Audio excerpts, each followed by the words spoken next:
عزیزان گرامی وقار، ماہ ربیع الاخر شریف جس کو سنی ربیع الغوث کہتے ہیں، اس ماہ مبارکہ میں ہم اپنی زندگی کی سانسیں لے رہے ہیں، اور اس ماہ مبارکہ کو ہم 11ویں کے مہینے سے بھی یاد کرتے ہیں۔ اسلامی مہینہ ہے، مہینے کا نام بہت پہلے سے ہے، لیکن اہل سنت و جماعت کے دل میں سرکار بغداد، شہنشاہ ولایت، غوث الاعظم دستگیر رضی اللہ تعالیٰ عنہ کی محبت ایسی رچی بسی ہے کہ اس پورے مہینے کو ہم غوث کے مہینے سے یاد کرتے ہیں، اور یہ اللہ والوں سے محبت کی علامت ہے۔ لوگ کسی مہینے کو کسی اور تہوار سے یاد کرتے ہوں گے، لیکن ہم اپنے مہینوں کو اللہ والوں سے نسبت دے کر یاد رکھتے ہیں۔ سرکار شہنشاہ بغداد سلطان الاولیاء عبد القادر جیلانی رضی اللہ تعالیٰ عنہ، اس عظیم شخصیت کا نام ہے جس کو اللہ تبارک و تعالیٰ نے مقام محبوبیت کے ساتھ مقام غوثیت عطا فرمایا۔ اولیاء اکرام میں یہ مقام بہت کم کو ملا ہے جو سلطان الاولیاء شہنشاہ بغداد کو ملا ہے، ورنہ اولیاء میں کوئی ایسا نہیں ہے جو منبر پر کھڑے ہو کر کے یہ اعلان کرے کہ میرا قدم ہر ولی کی گردن پر ہے۔ اعلیٰ حضرت امام اہل سنت فاضل بریلوی فرماتے ہیں، جس کی منبر بنی گردن اولیاء، اس قدم کی کرامت پہ لاکھوں سلام۔ جو ولی قبل ہوئے یا بعد ہوئے یا ہوں گے، سب ادب دل میں رکھتے ہیں میرے آقا تیرا۔ غوث پاک رضی اللہ تعالیٰ عنہ کو اولیاء کرام میں ایسا ہی مقام حاصل ہے کہ جیسے سورج کو ستاروں پر مقام حاصل ہے۔ آپ کو اللہ تعالیٰ نے بچپن سے علمی شرافت کے ساتھ ساتھ خاندانی شرافت ایسی عطا فرمائی کہ آپ اپنے والد ماجد کی طرف سے حسنی سادات ہیں اور اپنی ماں کی طرف سے حسینی سادات ہیں، یعنی امام حسن مجتبیٰ ان کے دادا ہیں، امام حسین شہید کربلا نانا ہیں، جس کے دادا اور جس کے نانا دونوں جنتی جوانوں کے سردار ہوں، اس نسبت کا عالم کیا ہوگا۔ میرے عزیزو، گھر کے اندر سادات کے ہاں جو پرورش کا معمول ہوا کرتا تھا، اسی سے اندازہ کر لیں آپ کی ولادت 29 شعبان کو ہوئی تھی، اور چاند رات تھی، دوسرے دن کو رمضان شروع ہونے تھا، اور چاند میں اختلاف ہو گیا جیلان میں۔ یہ جیلان ایران کا ایک علاقہ ہے، اس کو گیلان بھی کہتے ہیں، جہاں آپ کی پیدائش ہوئی۔ لوگوں کے دوران شک پیدا ہوا کہ چاند ہوا کہ نہیں ہوا۔ غوث پاک رضی اللہ تعالیٰ عنہ کی ماں فاطمہ ام الخیر، جو نہایت ہی شریف خاتون ہیں سادات کی، آپ نے لوگوں سے کہا کہ رمضان ہو چکا ہے، اس لیے کہ سحری سے لے کر افطار تک میرے بچے نے دودھ کو منہ نہیں لگایا ہے۔ پورے جیلان میں یہ بات مشہور تھی کہ سادات کے گھر میں ایک ایسا بچہ پیدا ہوا ہے جو سحری سے لے کر کے افطار تک اپنے ماں کے دودھ کو تک نہیں پیتا۔ یہ ان ایام کی میں بات کر رہا ہوں کہ ابھی غوث پاک رضی اللہ تعالیٰ عنہ ایک دن کے تھے، یعنی پیدائشی طور پر۔ میں آپ کو یہ بتاؤں کہ آپ سب غوث پاک کو پیران پیر کہتے ہیں کہ نہیں؟ یعنی پیروں کا پیر ہے، اور روشن ضمیر کہتے ہیں۔ سارے سلسلے وہاں تک جا کر پہنچ جاتے ہیں تو فخر کرتے ہیں۔ غوث پاک سے جس کا سلسلہ ملتا ہے وہ دنیا میں فخر کرتا ہے۔ میں یہ کہتا ہوں کہ پیروں کا پیر پیدا ہوتے ہی روزہ رکھتا ہو، اور اگر کوئی ڈھکوسلا جھوٹا پیر یہ کہتا ہے کہ ہمارے اوپر شریعت نہیں ہے، تو بات یہ یاد رکھ لینا کہ اس کا غوثیت معاف سے کوئی تعلق ہی نہیں ہے۔ وہ شیطان کا مرید ہو سکتا ہے، رسول اللہ تک لے جانے والا راستہ ہرگز نہیں ہو سکتا۔ میرے آقا صلی اللہ علیہ وسلم تک لے جانے والا راستہ وہی ہے جو غوثیت معاف کے راستے سے ہو کر کے چلتا ہے۔ پیدائشی طور پر شریعت کی پاسداری کرنے والے شیخ عبد القادر جیلانی، میرے عزیزو، آپ کو یہاں غوث پاک کی کرامات سنتے سنتے ایک کسوٹی بھی حاصل کر لینا چاہیے کہ ہر پیر کو پرکھ کر کے دیکھو، شریعت کے سانچے میں اترتا ہے تو وہ مرشد ہے، اور شریعت سے ہٹ جاتا ہے تو پھر وہ شیطان کا پھندا ہے۔ اس بات کو ہمیشہ یاد رکھیں۔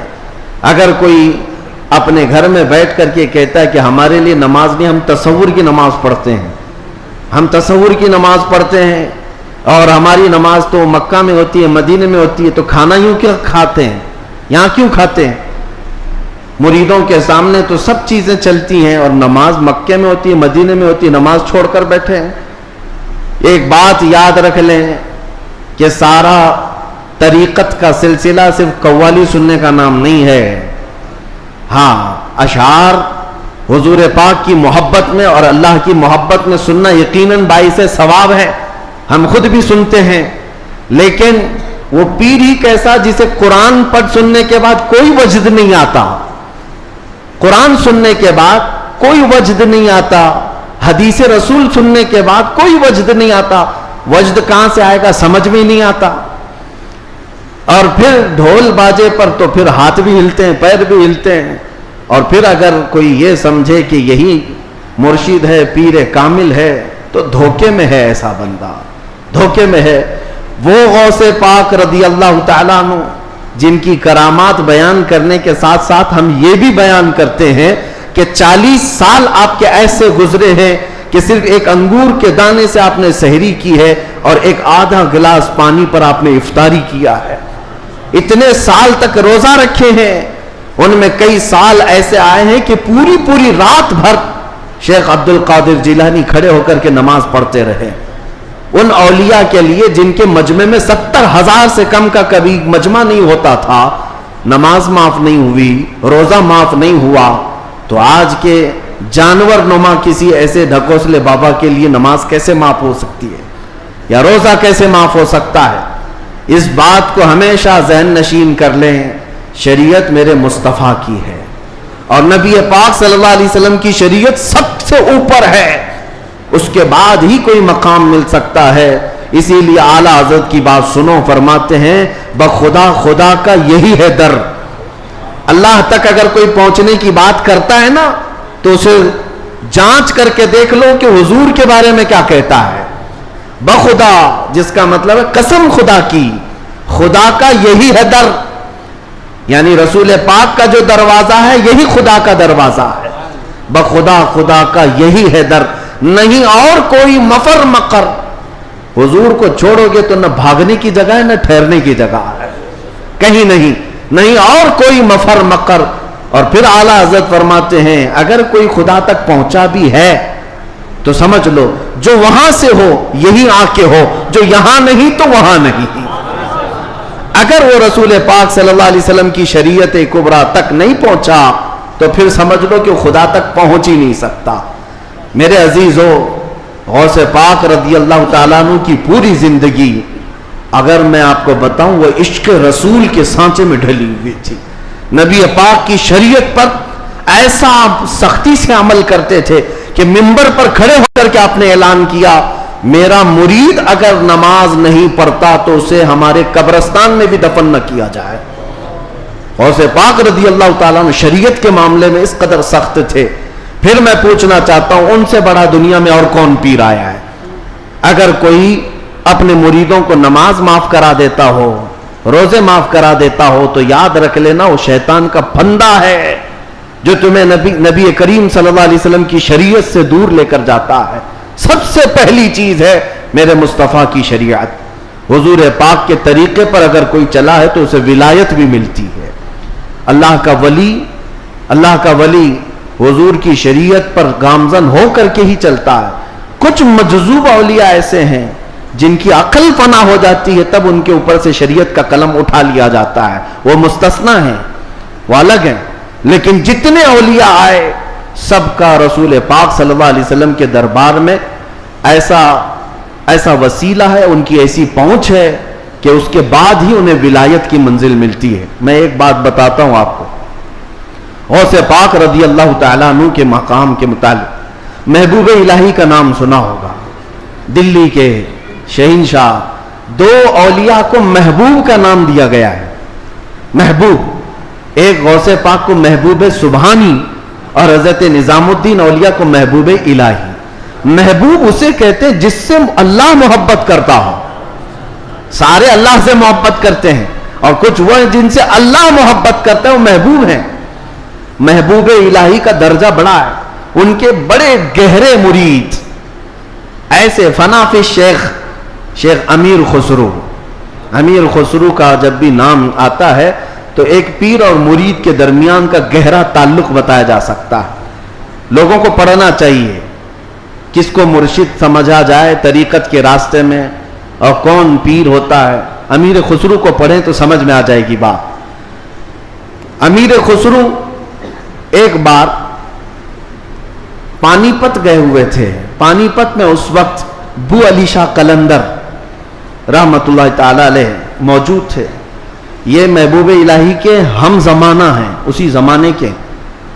ان کی کرامات کا حال بھی بہت بڑا تھا. امیر خسرو ان کی محفل میں بیٹھے.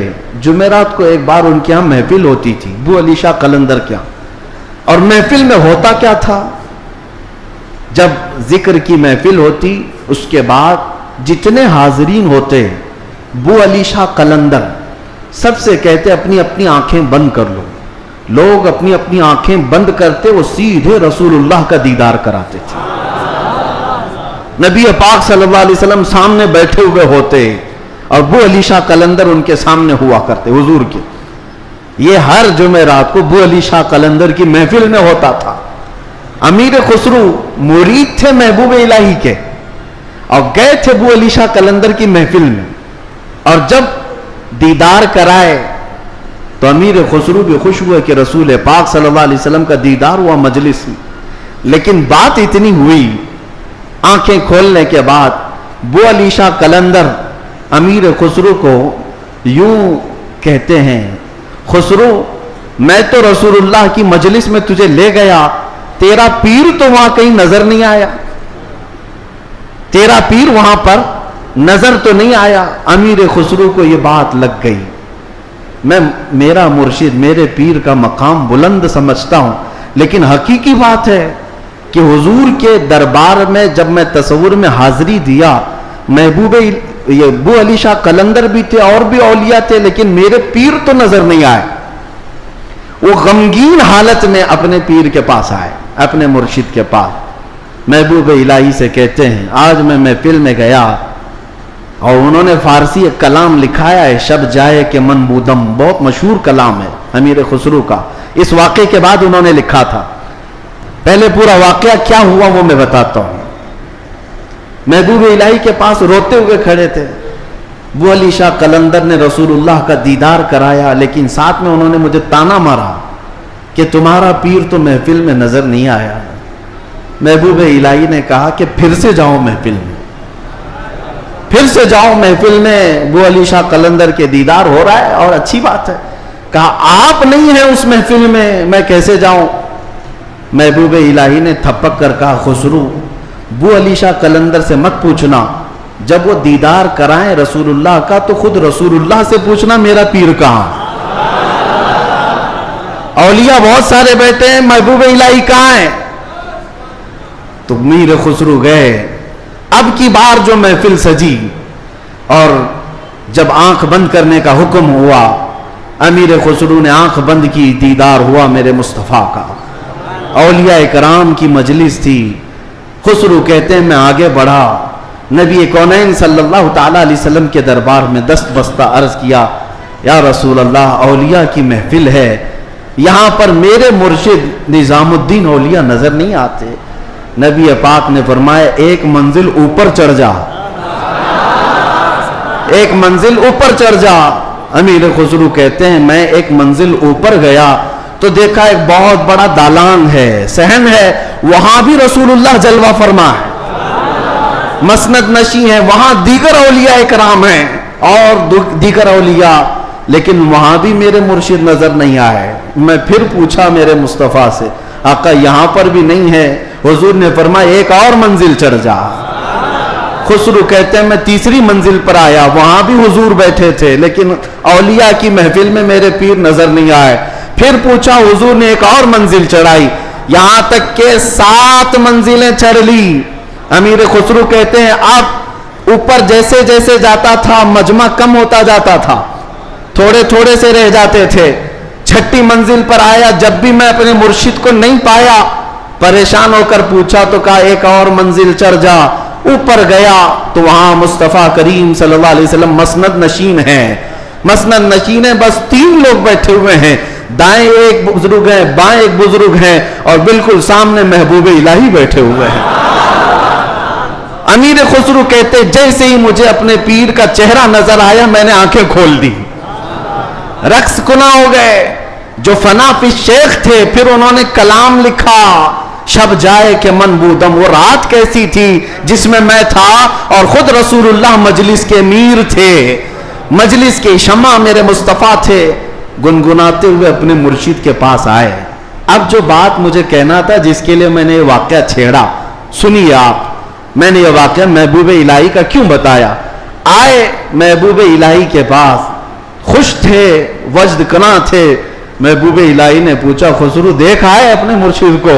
کہا ہاں، میرا مقصد میری مراد پوری ہو گئی. اس کے بعد محبوب الہی نے کہا کیا کسی اور کو وہاں نہیں دیکھا؟ امیر خسرو نے کہا میری توجہ ہی نہیں گئی، میں نے مرشد کو دیکھا تو پھر خیال نہ رہا. محبوب الہی سے پوچھنے لگے حضور اس منزل میں جو رسول اللہ کے دائیں اور بائیں تھے وہ کون تھے؟ تب محبوب الہی نظام الدین اولیاء نے کہا ان کے بائیں جانب خواجہ غریب نواز تھے اور بائیں جانب پیران پیر غوث اعظم بغدادی موجود تھے. سیدنا شیخ عبد القادر جیلانی کا وہ مقام ہے کہاں؟ رسول اللہ کے دربار میں. جہاں اولیاء اکرام کی منزلیں ختم ہوتی ہیں وہاں غوثیت معاب کا مقام ہے. میرے آقا صلی اللہ علیہ وسلم کے دربار کا قرب ہی انہیں غوثیت کے مقام پر لے گیا ہے. میرے عزیزو، بہت سارے لوگ اگر یہ سمجھتے ہیں کہ ان کی بڑی کرامتیں ہیں اس لیے ان کو غوث کا مقام ملا ہے، وہ بہت بڑے عالم تھے، بہت بڑے زاہد تھے، بہت بڑے پرہیزگار تھے اس لیے غوثیت کے مقام پر پہنچے. میں کہتا ہوں یہ ساری جگہ اپنی، یہ سارے مقامات اپنی جگہ پر غوث پاک غوثیت کے مقام پر پہنچے تو عشق رسول کی بنیاد پر پہنچے، میرے مصطفیٰ کریم صلی اللہ علیہ وسلم سے بے پناہ محبت کی بنیاد پر پہنچے. اس لیے میں نے زندگی میں دیکھا ہے جب کبھی کوئی رسول اللہ کی طرف انگلی بھی اٹھاتا یا اعتراض کرتا اپنی کرامتوں سے اس کا منہ توڑ جواب دے دیتے تھے. اپنی کرامتوں سے غوث پاک رضی اللہ تعالیٰ عنہ ان کا جواب دیتے. اگر کسی نے حضور پاک صلی اللہ تعالیٰ علیہ وسلم پر اعتراض کیا کہ انہوں نے مردوں کو زندہ نہیں کیا تو غوث پاک نے اپنی ٹھوکر سے مردہ زندہ کر کے دکھایا. 400 سال بعد غوث پاک رضی اللہ تعالیٰ عنہ اعلان کرتے تھے تو رسول اللہ کے بارے میں بات کرتا ہے، میں ان کے بیٹے کے بیٹے کے بیٹے کے بیٹے کے بیٹے 400 سال بعد آیا ہوں اور اللہ نے میرے پاؤں میں یہ طاقت دی ہے کہ قبر کو ٹھوکر لگاؤں تو مردہ زندہ کھڑا ہو جائے، اور جس کی میں نسل سے ہوں وہ اگر کہیں ٹھوکر لگائے پورا قبرستان کھڑا ہو سکتا ہے. نبی پاک صلی اللہ تعالیٰ علیہ وسلم کی ذات پر اگر کوئی انگلی اٹھاتا میرے غوث اس کو اپنی کرامت سے جواب دیا کرتے. عزیزان گرامی وقار، سلطان الاولیاء غوث پاک رضی اللہ تعالیٰ عنہ سے اپنا رشتہ مضبوط کرو. اپنے اپنے نسبتوں میں قادری پٹا ضرور رہے، قادری نسبت ضرور رہے، اس لیے کہ یہ نسبت ہی ایسی ہے جس پر پوری دنیا فخر کرتی ہے. قیامت میں منادی دے گا یہ ندا قادریوں کو، کہاں ہے قادری کر لے نظارہ غوث اعظم کا. میری علاج کس کے ہاتھ ہے؟ بغداد والے کے. مصیبت ٹال دینا کام کس کا؟ غوث اعظم کا. اسی لیے میرے عزیزو، ہم نے غوث پاک رضی اللہ تعالیٰ عنہ کی زندگی پاک میں دیکھا ہے اللہ تعالیٰ نے ان کو تصرف دیا تھا، وہ طاقت عطا کی تھی کہ وہ اللہ کریم کی بارگاہ میں ایسی مقبولیت کے مقام پر تھے کہ خلاف عادت کام ان سے صادر ہوئے. خلاف عادت کام جب اولیاء سے ہوتے ہیں اسی کو کرامت کہتے ہیں. بعض لوگ ابھی عقل کے گھوڑے دوڑاتے اور کہتے ہیں ایسا کیسے ہو سکتا ہے، یہ سب تو مولانا لوگوں کی پھکائی ہے، یہ جملے بازی ہے. ان کو قرآن پاک سے اگر تعلق ہو تو میں بتاؤں. اب میں ایک بات آپ سے بتاتا ہوں. غوث پاک کی ایک کرامت جس پر ابھی میں چند دن پہلے سن رہا تھا. کوئی بیچارہ جس کی عقل پر فالج کا اثر ہوا ہے.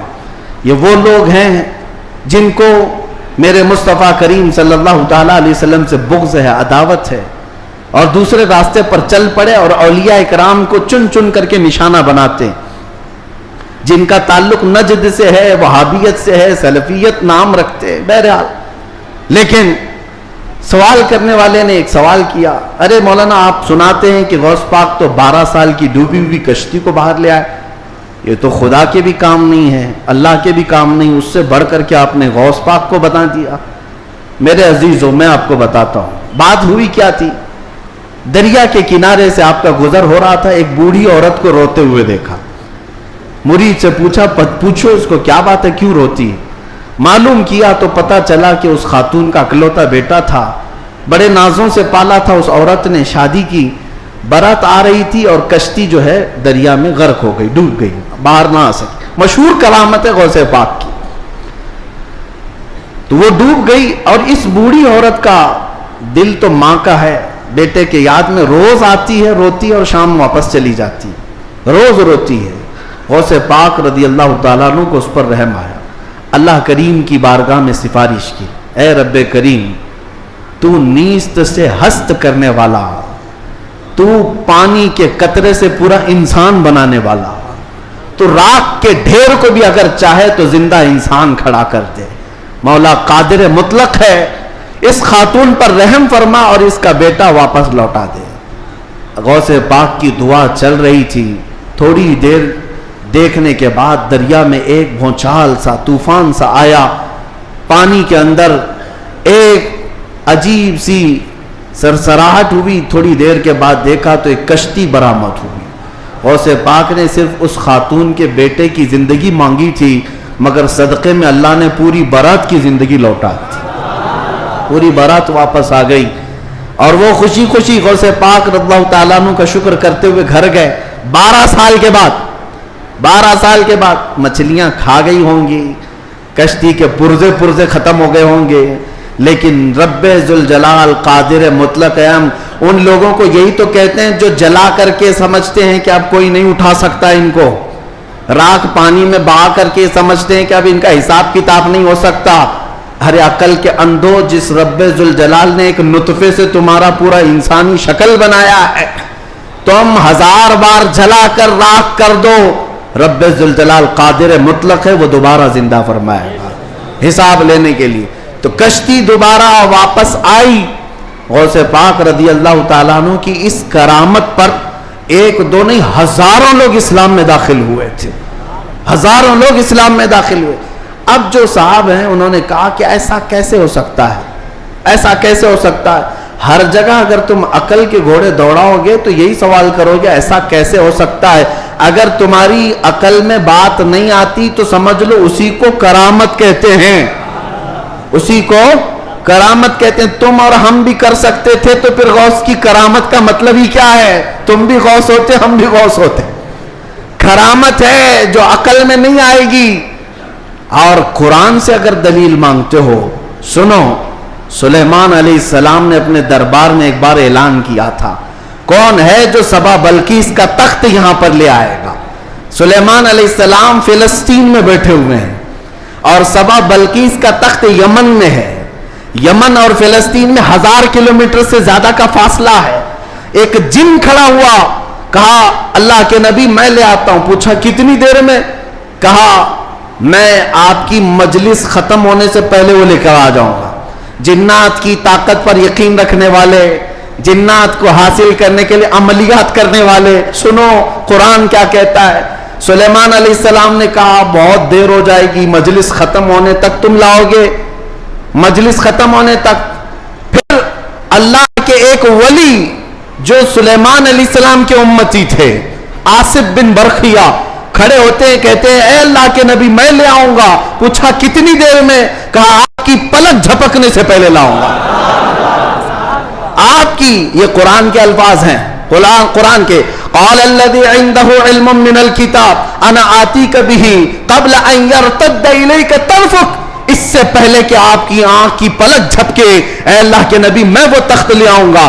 تخت کوئی 4 فٹ کا 5 فٹ کا نہیں، 80 گز لمبا ہے اور اتنا ہی چوڑا ہے، اتنا ہی وزنی ہے، اور 7 دروازوں کے اندر بند کر کے رکھا ہوا ہے، سونے چاندی جواہرات سے جڑا ہوا تخت ہے. اور ایک انسان کہتا ہے، انسان، جنات کی بات نہیں کر رہا، جنات کی بات آئے گی تو آپ سمجھیں گے ان کو بڑی طاقت ہوتی ہے، انسان کی بات کر رہا ہوں.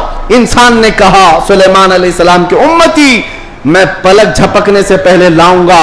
یہ صرف اور صرف بات نہیں تھی، حضرت سلیمان علیہ السلام ابھی پلک کر ادھر دیکھ رہے تھے، وہ تخت حاضر کر چکے تھے، تخت حاضر کر چکے تھے. اب میں آپ کو یہ بتانا چاہتا ہوں، وہ سلیمان علیہ السلام خود اللہ کے نبی تھے، خود اللہ کے نبی. ارے وہ چاہتے تو خود ہی تخت کو طلب کر لیتے. اس قرآن کے واقعے کا مطلب مجھے یہ سمجھ میں آتا ہے، اللہ کے نبی نے دنیا کو یہ بتانا چاہا جو نبی کے قدموں میں بیٹھتا اس کی طاقت کا یہ ہے. نبی کی طاقت تو بہت دور، اور یہ بھی بنی اسرائیل کے نبی، بنی اسرائیل کے نبی سلیمان علیہ السلام، ان کے امتی کی طاقت کا حال یہ ہے، تو پھر سید الانبیاء محمد رسول اللہ اور ان کی امت کے عام اولیاء کی بات نہیں کر رہا ہوں. شیخ عبد القادر جیلانی جن کا ولی کی گردن پر ہے، وہ 12 سال کی کشتی واپس لے آئے تو تعجب کی بات نہیں، بلکہ ہم سمجھتے ہیں قرآن اس کرامت کو بالکل عینی طور پر بیان کر رہا ہے. عزیزان گرامی، میں دنیا کی یا دنیا کے نقشے قدم پر چلنے والے، ہر چیز کو تھیوری اور پریکٹیکل پر آزمانے والے اور سائنس کی دنیا میں چلنے والے، ان کو کہتا ہوں آئنسٹائن نے کہا ہے. آئنسٹائن کا نام تو بہت لوگوں کو اچھی طرح سے یاد ہوگا، اس کی تسبیح بھی پڑھتے ہوں گے.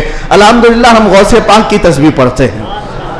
اب اسی آئنسٹائن کی بات کر رہا ہوں جس نے یہ کہا ہے کہ میں نے کائنات کو دیکھنے کی کوشش کی. سنو، کائنات کو دیکھنے کی کوشش کی اور چاند تک اور سورج تک اور بہت سارے مقامات تک دیکھنے کی رسائی حاصل کر لیا. اور اس نے کہا کائنات کا جو کنارہ، ایک کنارہ میں نے دیکھا، اس کے لیے وہ کہتا ہے 2 کروڑ نوری سال لگ جائیں گے. 2 کروڑ نوری سال. نوری سال کس کو کہتے ہیں پتہ ہے؟ یہ جو سال ہمارے چل رہے ہیں، یہ سال صبح ہوتی ہے 6 بجے صبح ہوئی، شام میں 6 بجے سورج ڈوبا، آرام سے دن چل رہے ہیں. نوری سال اس کو نہیں کہتے. نوری سال 1 منٹ میں 1,80,000 کلومیٹر کا سفر کرتا ہے. 1 منٹ میں 1,80,000 کلومیٹر کا سفر طے ہو جاتا ہے نوری سال میں. اس طرح 1 منٹ کی بات کر رہا ہوں، 1 منٹ کی، اس طرح کے 2 کروڑ سال لگ جائیں گے کائنات کو دیکھنے کے لیے. یہ کون کہہ رہا ہے؟ آئنسٹائن کہہ رہا ہے، جس کے پیچھے تم لوگ آگے پیچھے جس کو قبلہ بناتے ہو. سنو، 2 کروڑ نوری سال لگ جائیں گے کائنات کے کنارے دیکھنے کے لیے، کائنات کی ساری چیزیں دیکھنے کے لیے. اور آؤ شہنشاہ بغداد کے دربار میں، کہتے ہیں نظرت الی بلاد اللہ جمعاً کخردلۃ علی حکم اتصالی، میں اللہ کی پوری کائنات کو ایسے دیکھتا ہوں جیسے اپنے ہتھیلی میں رائی کے دانے کو دیکھتا. تمہارے سارے آلے، تمہارے سارے کمپیوٹر 2 کروڑ سال میں بھی وہاں نہیں پہنچ سکتے جب شہنشاہ بغداد کی ایک نگاہ پہنچتی ہے. ہاں، میرے غوث نے فرمایا نظرت الی بلاد اللہ جمعاً کخردلۃ علی حکم اتصالی، میں اللہ کے پورے شہروں کو، کائنات کو ایسے دیکھ رہا ہوں جیسے اپنے ہتھیلی میں رائی کے دانے کو دیکھ رہا ہوں. عزیزان گرامی وقار، الحمدللہ ہمارے پاس فخر کرنے کے لیے بہت کچھ ہے، بہت کچھ ہے. غوثیت معاد کی نسبت نہیں، اعلیٰ حضرت کو مجدد بنایا ہے، اعلیٰ حضرت کو مجدد بنایا ہے. اور امام اہل سنت فاضل بریلوی اسی نسبت پر فخر کرتے ہیں. دیکھا جائے تو امام اہل سنت اعلیٰ حضرت نے تقریباً 1000 سے زیادہ کتابیں لکھ ڈالی ہیں. 55 علوم پر اللہ نے مہارت تام عطا کی ہے، اور بہت سارے شاگردوں کی کھیت تیار کی ہے. امت پر ایک بہت بڑا امتیوں پر احسان ہے، لیکن ساری چیزیں اپنی جگہ پر. قرآن کا ترجمہ کیا ہے، فتاوی رضویہ شریف ہے، بارگاہ مصطفیٰ میں ہدایت بخشش ہے، بہت سارے کام ہیں.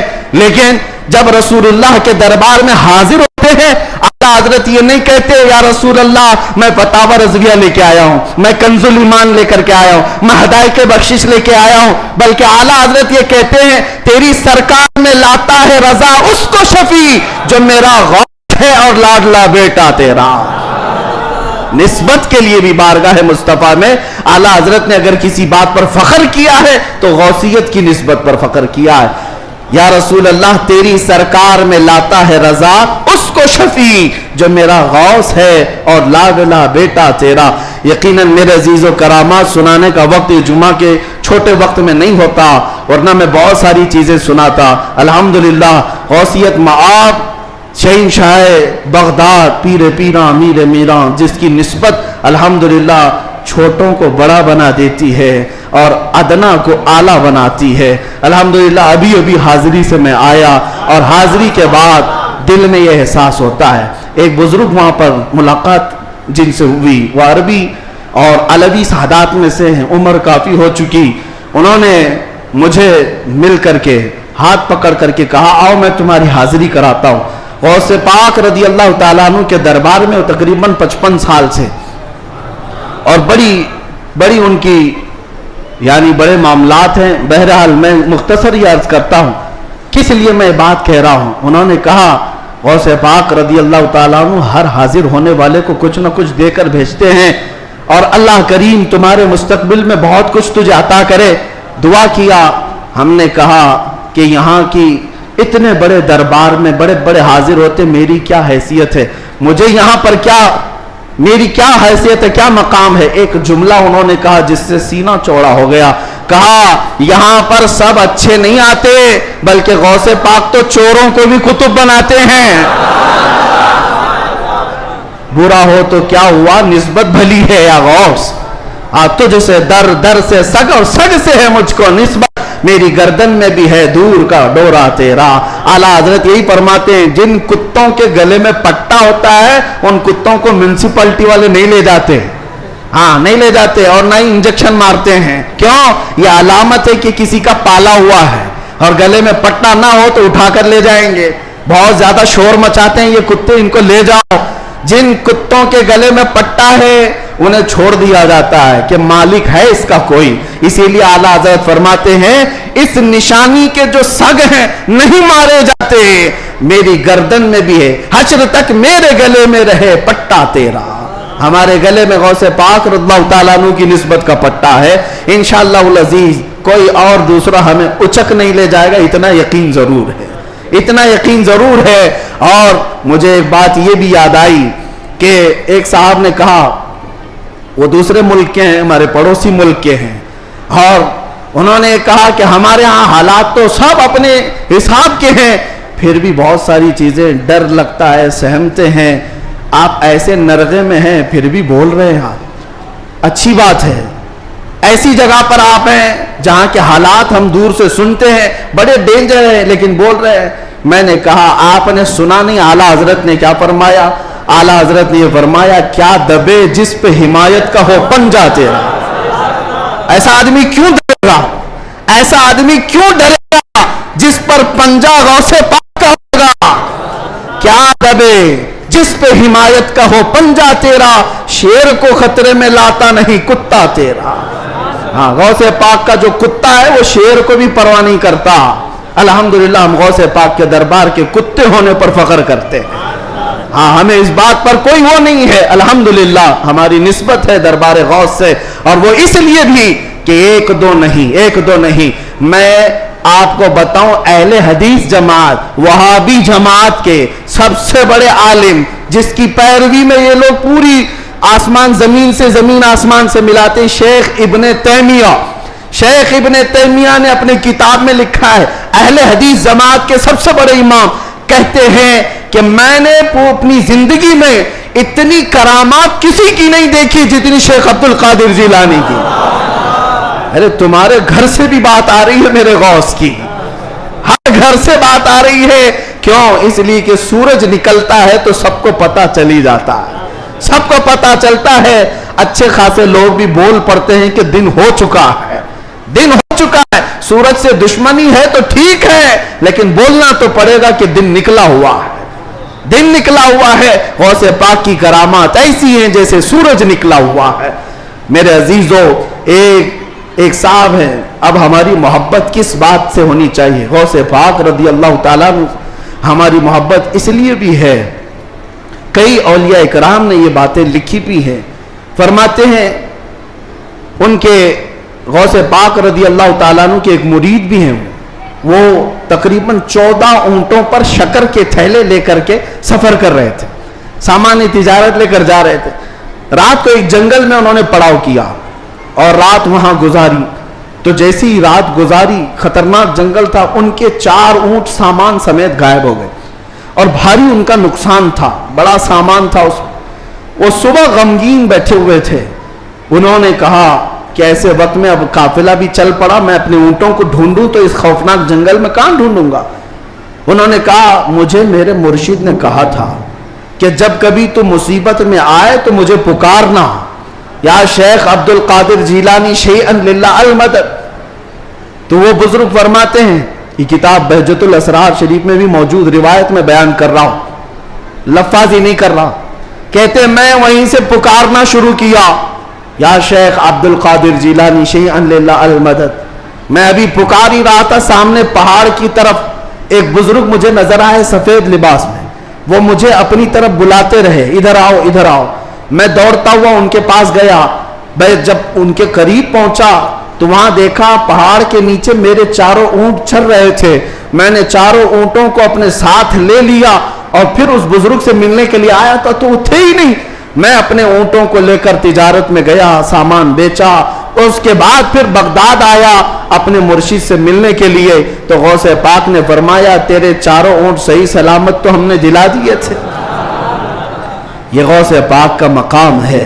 عزیزان گرامی, وہ مدد کو پہنچتے ہیں, بلکہ یہ بھی فرمایا میرا مرید مشرق میں ہو اور میں مغرب میں ہوں, اگر اس کا سطر کھل جائے, اگر وہ مجھے پکارے دل سے تو میں اس کی وہیں سے سطر پوشی کروں گا, میں اس کے سطر کو چھپاؤں گا. یہ نسبتوں کی بات ہے. یقین تمہارا کتنا مضبوط ہے, کتنا مضبوط ہے, اس یقین کی بات ہے. وہاں غوث پاک کے خلیفہ ہیں, ان کے مزار کے پیچھے ہی, ان کا مزار ہمیشہ پانی میں رہتا ہے. ابو خمرہ ان کو کہتے ہیں. شیخ محمد المتقی الہندی, ہندوستان سے جو غوث پاک کے جاتے تھے ملاقات کرنے کے لیے, ان کی تربیت کے لیے وہ رہتے تھے. ان کی ایک روایت ہے, ہند سے کچھ لوگ کہتے غوث پاک سے مل کر کے وہ واپس آ رہے تھے کشتی میں آ رہے تھے, تو سمندر میں بیچ سمندر میں پہنچی تو کشتی پھٹ گئی, پانی اندر آنے لگا اور ڈوبنے کے قریب آ گئی. یہ چیخنے لگے, پکارنے لگے, اور اسی وقت وہ سارے مرید کہتے ہند سے جو گئے ہوئے تھے, کہتے ہیں اچانک ہماری کشتی میں ایک کالے رنگ کی چادر اوڑے ہوئے بزرگ آئے. ان کے ہاتھ میں ایک بڑی سی سوئی تھی, دھاگا تھا. وہ جلدی جلدی ہماری کشتی کو جہاں جہاں سے پھٹی تھی سیلنے لگے اور سل کر کے پانی پورا باہر کیا. ہم تو ڈرے ہوئے تھے, ڈوبنے کے انتظار میں بیٹھے ہوئے تھے. کشتی پھر اپنے مقام پر صحیح سلامت چلنے لگی. ہم اللہ کا شکر ادا کرتے ہیں. اچانک وہ بزرگ جو آئے تھے, ہم نے پوچھا کہ آپ ہمارے ساتھ سفر میں ہیں یا کون ہیں؟ انہوں نے چادر ہٹائی تو سیدنا شیخ عبد القادر جیلانی تھے. فرمایا تم میرے مرید ہو, مجھے پکارا, اللہ تعالیٰ نے مجھے بھیجا, میں تمہاری مدد کے لیے آیا. عزیزان گرامی, 1-2 نہیں, بہت ساری کرامات کتابوں میں روایتاً لکھی ہوئی ہیں, اور 1-2 نہیں, کئی تواتر کے ساتھ یہ روایتیں موجود ہیں. اس لیے بارگاہ غوثیت معاب میں ہم اتنا ہی کہتے ہیں جو اعلیٰ حضرت نے کہا تھا, اے غوث سر بھلا کیا کوئی جانے کہ ہے کیسا تیرا, اولیاء ملتے ہیں آنکھیں وہ ہے تلوا تیرا. سارے اقطاب جہاں کرتے ہیں کعبے کا طواف, کعبہ کرتا ہے طواف در والا تیرا. کیا مرتبہ اے غوث ہے بالا تیرا, اونچے اونچوں کے سروں سے قدم آلہ تیرا. اللہ کریم اسی نسبت پر زندہ رکھے اور اسی نسبت پر ہمارا خاتمہ عطا فرمائے. اسی لیے میں وہی دعا کرتا ہوں جو جمیل قادری رضوی نے کیا تھا، اعلیٰ حضرت کے مرید، سچے مرید. انہوں نے کہا تھا عزیزو کر چکو تیار جب میرے جنازے کو، عزیزو کر چکو تیار جب میرے جنازے کو، کفن پر لکھ دینا نام والا غوث اعظم کا. وآخر دعوانا الحمدللہ رب العالمین.